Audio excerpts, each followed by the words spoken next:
If you're like me, you like some variety in what you grow, but different strains have different needs. So let's talk about how to grow multiple strains in your grow. But before we do, this video is sponsored by Real Growers Grow Dots. Grow Dots are absolutely the easiest way to feed your plants. You mix them in once at the beginning of your grow, and they feed all the way to harvest.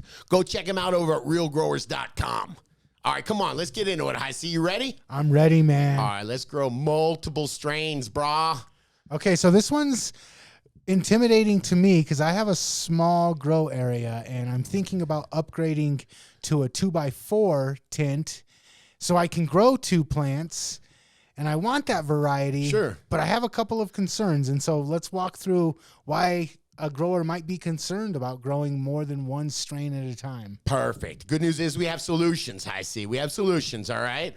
Okay, so first thing that I'm worried about is my plant height. I'm worried that I might get one. You were telling me some plants grow and they stretch, and then some are short and stout. So yeah, indicas and sativas. Yep. Yeah, indicas and sativas, those are different species. There's hundreds or probably even thousands of different varieties of cannabis. Some of them are I'm thinking of equatorial sativas that grow super tall. I'm thinking about indicas in the Kush Mountains that grow really short and squat.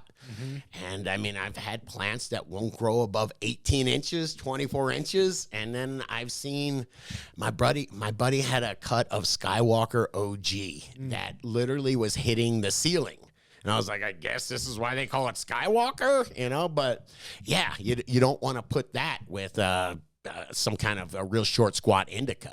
Yeah, so that was my concern, is if I've got a short one and a tall one, the tall one might grow into the light and completely hog up all the light and deprive the short one. Absolutely, especially in a really small space. So yeah, consider the stature, I guess, or the stance of the plant.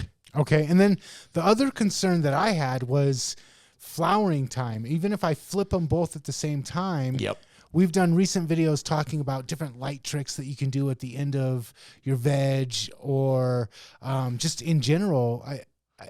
I'm kind of worried that if I have them coming out of flower what's the difference? Some of them can be 60 weeks. Some of them can be up to like 6 weeks. You can have a plant that's 6 weeks. You can have a plant that's 10 or 11 weeks. So either have a separate veg and bring them in the flower, or just try to pair them up. If you want to run some 8 or 9 week strains, try to pair your 2 or 3 8 or 9 week strains, put them all together. Just grouping like that might help you a bunch, unless you're running perpetual. This is why I always run 2 rooms. Okay, so explain that. How does running perpetual? Because for me, it makes me worried that there's even more stuff to mess up with different plants at different flowering times. If I have an 8-week or a 7-week strain in there, and then I have an 11-week strain, when that 11-week strain is done, I can pull it and replace it with whatever I have in veg. I don't have to wait till the entire room is done and then reintroduce plants. Okay, so when I pull out those earlier harvesting ones, I've got room that I can put some more plants in there right away, even if I still have the other plants still going through their flower. You don't get stuck in trim jail that way too. Okay. Oh, okay, nice. All right. So you mentioned pairing up. If I've got 2 plants that are going to be about the same flowering, or 2 plants that are about 2 strains that I know are about the same height, I can still get a variety just by matching up based off of what I know about them. Absolutely, and I might go off script here a little bit, but there are so many things you can do to contain the height and to shape the plant. Even if it's a crazy tall sativa, you can trim it, you can top it, you can clean up the insides, and you can stake it. And by staking it, you can really control the growth. I mean, it's still going to extend in height after flower. In the first couple weeks, it will stretch a bit, but you really can control plants that way. And you were showing me that when you top a plant, right there is where it stops growing. It might have some offshoots that grow taller again, Correct. But that part where you topped doesn't continue growing. That's the new top, baby. Okay, so that is another way. So planning out, making sure I'm getting similar type of plants to grow together, topping them to keep the stretchers from outgrowing the squat ones. Yep.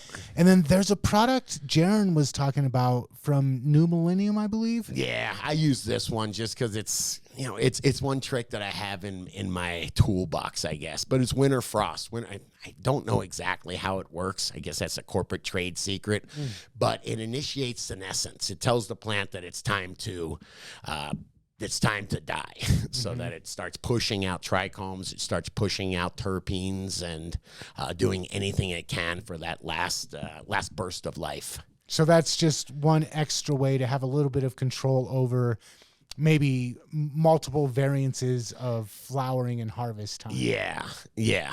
Okay. That's a good tool to have in the box. But what about you? Do you ever grow multiple strains in the same room? And if so, what's your best tip?